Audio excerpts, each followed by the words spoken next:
కరెక్ట్గా చెప్పాలంటే 18 రోజుల క్రితం బిజినెస్ విషయం మాట్లాడడానికి నా ఆఫీస్కి 2 వ్యక్తులు వచ్చారు. బట్ చిన్న కన్ఫ్యూజన్. వాళ్ళల్లో ఒకడు కుమార్, ఇంకోడు కిరణ్.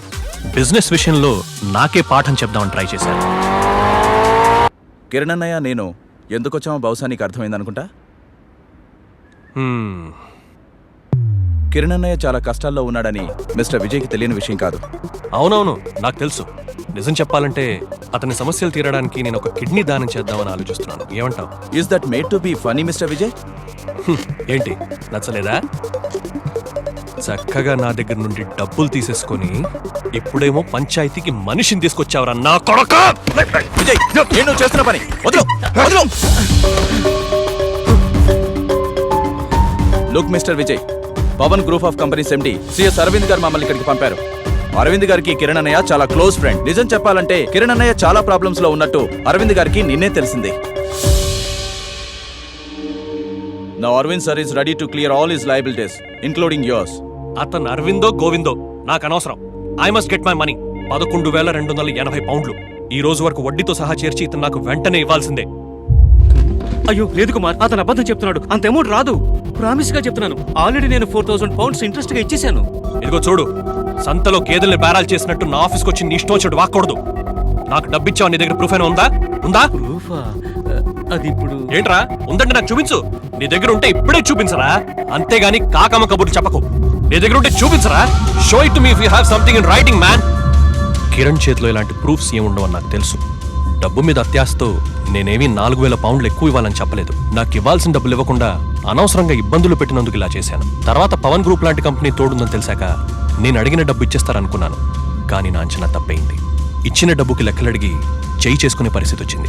ఆఖరికి సీని విధంగా ముగింపుకొచ్చింది. ఇదిగో కిరణ్, వీడున్నాడన్న ధైర్యంతో ఇప్పుడు వెళ్ళిపోవచ్చు. కానీ ఇండియాలో నీ పెళ్ళం పిల్లలు ఎక్కడున్నారన్న విషయం నేను స్కెచ్ చేసి పెట్టుకున్నాను రా. నీ సంగతి నేను అక్కడ తెలుసుకుంటాను. డోంట్ వరీ కిరణ్ అన్నయ్య, వీడేమీ చేయలేడు. Before that he would realise what we are. ఏంట్రా, నువ్వు నీ అరవింద్ కలిసి ఏం పీకుతారో చూస్తాను. ముందు పోరా, చూపిస్తాం రా. ఓ అలాగే చూద్దాంలే. వాడికి సిఎస్ గారి గురించి తెలీదులే. పదనయ్య వెళ్దాం.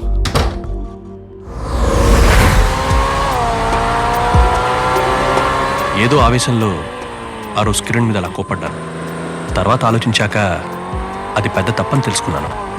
సిఎస్ తలుచుకుంటే తన మీసం మీద ఉన్న ఒక వెంట్రుక ముక్కలాగా నన్ను చాలా సులభంగా తీసేయగలడు. కిరణ్ బాసే సిఎస్ అరవింద్. నీ ఈ దురాశ, డబ్బు మీద నీకున్న అంతులేని వ్యామోహం, ఆ 2 వదులుకుంటేనే నువ్వు జీవితంలో పైకి రాగలవు. మీరు కూడా ఏంటన్నయ్యా అలా మాట్లాడుతున్నారు? మరేం చేయమంటావు? నువ్వు ఇలాంటి అనవసరమైన పనికిమాలిన పనులు చేసి నాకు తలనొప్పి తెస్తున్నావు. నీ ప్రాబ్లమ్స్ ని సాల్వ్ చేయడానికి నేనేమి దేవుణ్ణి కాదు Vijay. I'm an ordinary and simple person. ఇంతకు ముందు కూడా నువ్వు తీసుకొచ్చిన ఎన్నో ప్రాబ్లమ్స్ లో నేను జోక్యం చేసుకోవాల్సి వచ్చింది. దాని కారణంగా నేను ఎంతో మందికి శత్రువును కూడా అయ్యాను. But this time I'm very sorry to say, నేను జోక్యం చేసుకోను. కారణం, ఆ అరవింద్ని ఎదుర్కోవటం చాలా కష్టమైన పని Vijay. I have to move. అది అన్నయ్య, నీ వల్ల నేను అందరితో రిలేషన్షిప్ కట్ చేసుకోలేను. కావాలంటే నువ్వే కట్ చేసుకో. అన్నయ్య నేను చెప్పేది వినండి.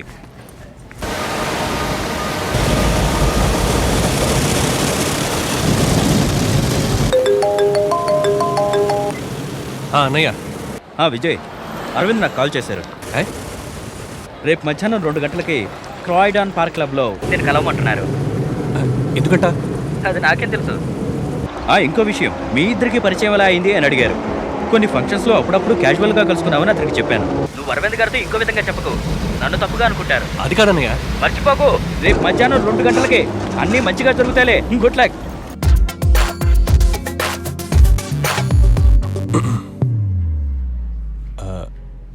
Arvind sir? Yes? I am Vijay Krishna. Oh. You're bang on time. Good. The privilege is mine, sir. Sit.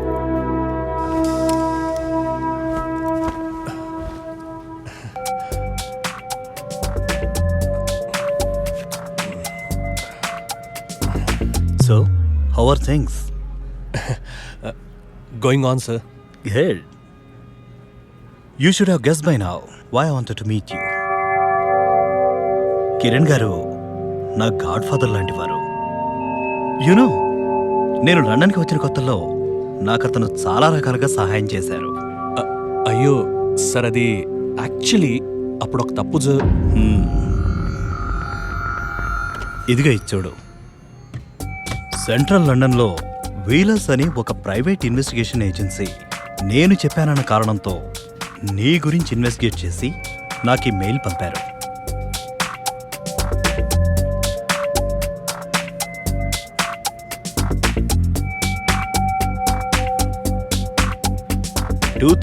నవంబర్లో స్టూడెంట్ వీసా మీద విజయ్ ఇండియా నుంచి లండన్కి వచ్చాడు. Is it correct?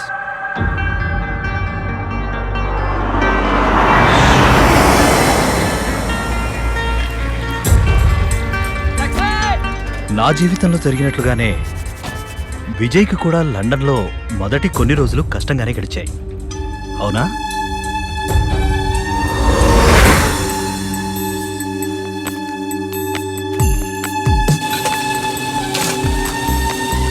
Washroom assistant, kitchen assistant, బార్డ్మెన్, అలా చాలా రకాల పనులు చేశావు. ఆ సమయంలోనే ఈస్ట్ హ్యామ్లో ఉన్న అడ్వకేట్ ప్రభాకర్ని నువ్వు కలవడం నీ జీవితంలో ఒక పెద్ద టర్నింగ్ పాయింట్ అయింది.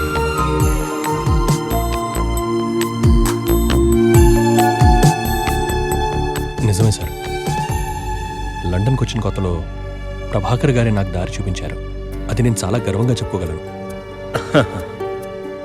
ఒకవేళ నా మీదున్న భయంతో ఆ విషయాలన్నీ నాకు చెప్పుండడు. ఎనీవే, అలా నువ్వు అడ్వకేట్ ప్రభాకర్ హెల్ప్తో నష్టాల్లో ఉన్న కార్నర్ షాప్ తీసుకుని బిజినెస్ స్టార్ట్ చేసావు. నీ టైం చాలా బాగుంది కాబట్టి బిజినెస్లో లాభాలు వచ్చాయి. మరి ఇప్పుడు ఈస్ట్ లండన్లో నీకు 10-12 కార్నర్ షాపులున్నాయి. దీంతోపాటు ఒక money learning enterprise. So Vijay Krishna is flying high, isn't it? అదేం లేదు సార్, మీతో పోల్చుకుంటే. మెయిల్ ఓపెన్ చేసి చదువుతున్నప్పుడు నాకు నీ మీద నా కోపం అంతా పోయింది. బికాజ్ ఏ కథనైతే నేను చదివానో సరిగ్గా 30 ఏళ్ల క్రితం నా కథలానే అనిపించింది. అప్పుడు నాకు కిరణ్ గారు, ఇప్పుడు నీకు ప్రభాకర్, అంతే తేడా.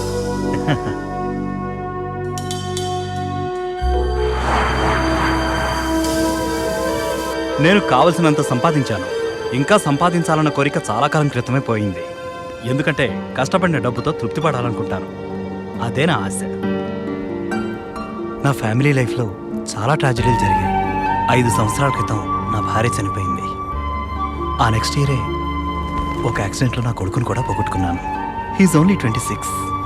ఇక నాకు ఉన్నదల్లా ఒక కూతురు, పవిత్ర. బిజినెస్లో ఉన్న అన్ని ట్రిక్స్ అండ్ టర్న్స్ తెలిసిన వ్యక్తే నా కూతురికి లైఫ్ పార్ట్నర్గా రావాలి. ఆ విషయంలో నో కాంప్రమైజ్.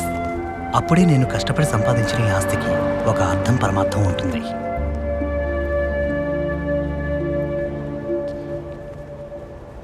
హఠాత్తుగా వచ్చిన ఆలోచనలతో తీసుకున్న నిర్ణయాలు నా జీవితంలో ఎప్పుడూ ఫెయిల్ అవ్వడం అనేది జరగలేదు.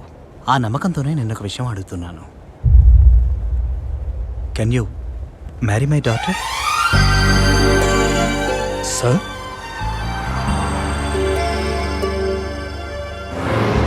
అరవింద్ గారు నాతో ముందు జోక్ చేస్తున్నారనుకున్నాను. కానీ మేమిద్దరం హై స్ట్రీట్ చేరుకున్నాక అదంతా జోక్ కాదని నిజమని తెలుసుకున్నాను.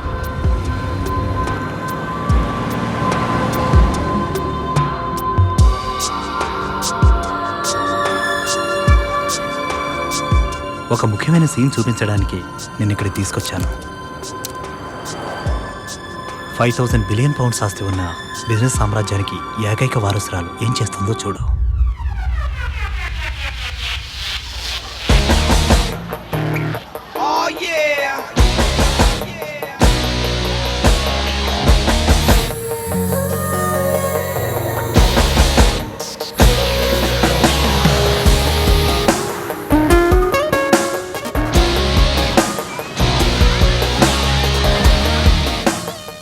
ఇప్పుడు నాకున్న పెద్ద సమస్యలా నా కూతురు యాటిట్యూడ్.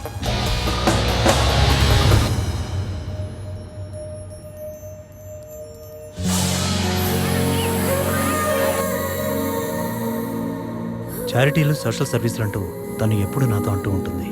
అవన్నీ పర్వాలేదు, కానీ ఇది చూడు. గాలి వానలో వాన నీటిలో పడవ ప్రయాణం తీర ఎవరితను? అతను ఒక పెద్ద సామాజిక కార్యకర్త, పేరు సుబ్రహ్మణ్యం. ఇతనే పవిత్ర ఎక్స్ బాయ్ ఫ్రెండ్. హే వాళ్ళిద్దరూ ఎప్పుడూ నేరుగా కలుసుకోలేదు. ఏదో ఒక సోషల్ నెట్వర్కింగ్ సైట్ ద్వారా వాళ్ళు ఫ్రెండ్స్ అయ్యారు. కొన్ని రోజుల క్రితం వరకు పవిత్ర తన లైఫ్ని షేర్ చేసుకుంటా అని చెప్పింది అతనితోనే. నీకు విషయం తెలుసా, ఈ సుబ్రహ్మణ్య గాడు పాటలు పాడుతూ నా కల్లోకొచ్చి నన్ను కూడా భయపెడుతున్నాడు. ఆ సుబ్రహ్మణ్యం రాసిన ఒక కవిత గురించి వాళ్ళిద్దరూ గొడవ పడ్డారు. ఆ కవితే వాళ్ళిద్దరూ విడిపోవడానికి కారణమైంది. ఇలాంటి పరిస్థితుల్లో పవిత్ర నీకిచ్చి చేయడం సరైన నిర్ణయం అనిపించింది. But before that I have to know your answer. అది సార్, మీరు అలా సడన్గా అడిగితే నో, ఇప్పుడు వెంటనే చెప్పాల్సిన అవసరం ఏం లేదు. You can take your own sweet time. స్కాట్లాండ్లో ఉన్న 3 డిస్టిలరీస్కి యజమాని. ఇక అరవింద్ భాషలో చెప్పాలంటే 5,000 మిలియన్ పౌండ్స్ ఆస్తులున్న బిజినెస్ సామ్రాజ్యానికి వారసుడయ్యే మంచి అవకాశం. పవిత్ర ఆ సామాజిక కార్యకర్త సుబ్రహ్మణ్యానికి ఎక్స్ లవర్ అవని, ఇంకే విధవకైనా ఎక్స్ లవర్ అవని, అది నాకు పెద్ద సమస్య ఏం కాదు. అరవింద్తో ఆలోచించి చెప్తానని చెప్పిన మాట జస్ట్ నటన మాత్రమే. నిజం చెప్పాలంటే ఆ రోజు రాత్రి నాకు నిద్ర పట్టలేదు. Next day morning Aravind call చేసి నేను ఒప్పుకుంటున్నానని చెప్పాను.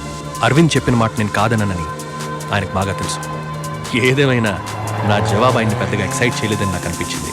కానీ ఆ మరుసటి రోజే అరవింద్ హ్యాపీగా ఉండడం నేను చూశాను.